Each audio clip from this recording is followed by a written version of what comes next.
Why isn't the 6 AAA up for any major Oscar nominations?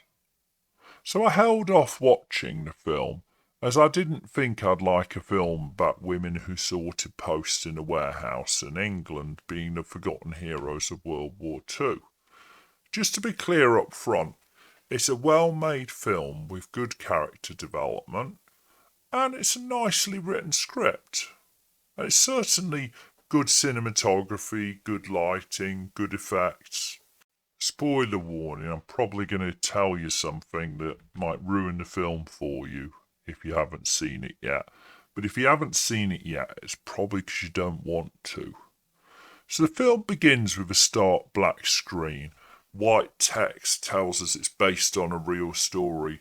Then there's a philosophical quote which adds to the grandiosity. And we see war heroes fighting in trenches.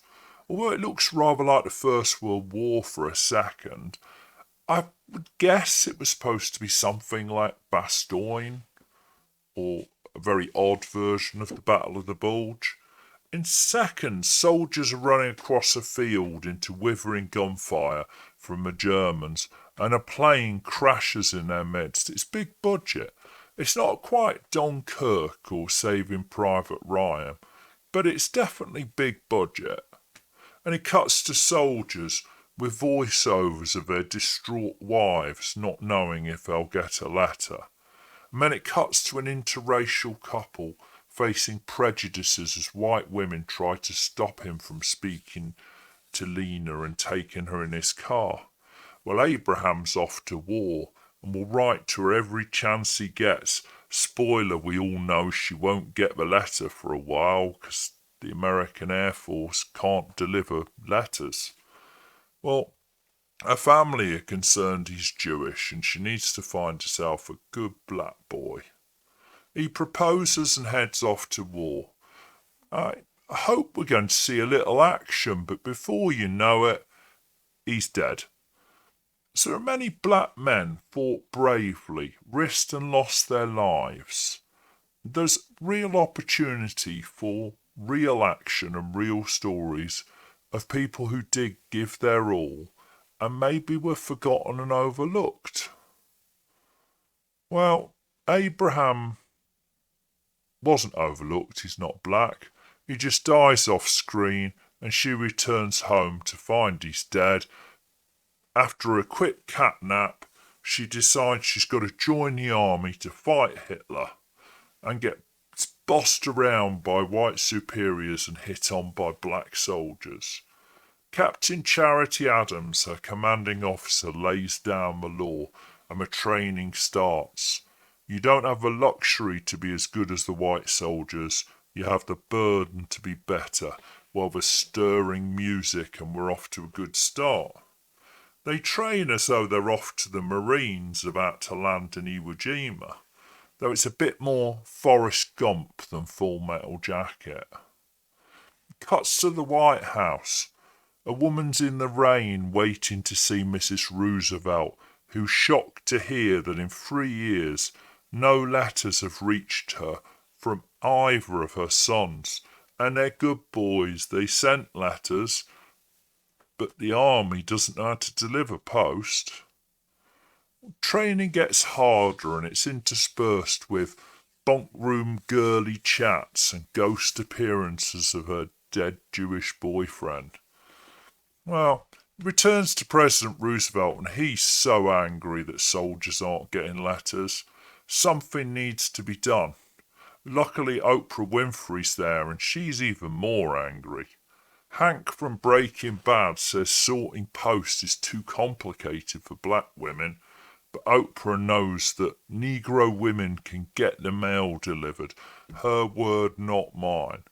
With a sweeping music like it's Lawrence of Arabia or something.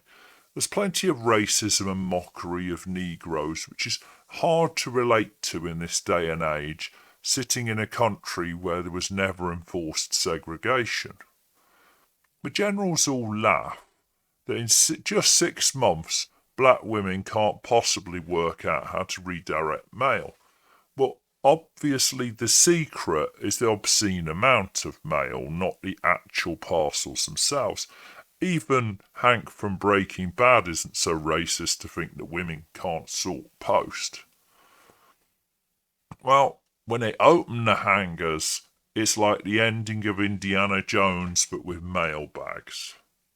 Unfortunately, there are accommodations being bombed 2 years after the US and UK Air Forces gained full air superiority over the UK.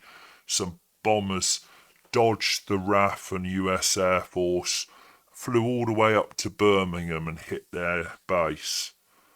Though it's implied that they marched from Glasgow to this base in Birmingham. The year's never named, though it's December 1944 that the division was formed, so the action takes place in 1945, the year you might remember from Victory in Europe Day. So it's in a 6-month period when all the fighting was in Europe, not Birmingham. So there's not too much risk to them, although a couple of them do get blown up and refused a funeral for being black women, not white soldiers. And there's plenty of tension and plenty of risk.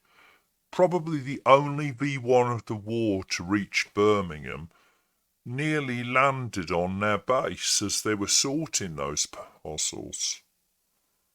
It's all very exciting, but a little bit historically unconvincing.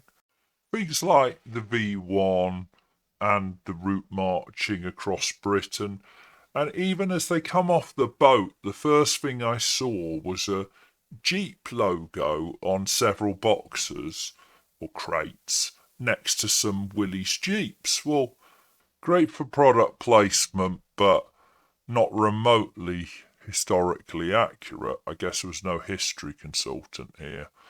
They feel added by someone who's once been to a war museum or watched a couple of Hollywood movies. If you like heartwarming stories or overcoming adversity, this is a great film. If you like war movies or expect the war to be won by those fighting, you'll be sadly disappointed. There's a great set of actors, there's a good production, it's presenting a moderately interesting story as though it's significant. And really that was my issue here, and I would suspect why it only got nominated for the Oscar for Best Song. It wants to be Lawrence of Arabia or Interesting Figures, but it isn't. One of my friends told me it was an amazing film and I'd really enjoy it. To be honest, it was okay. I'm very open-minded on films and I'll pretty much anything.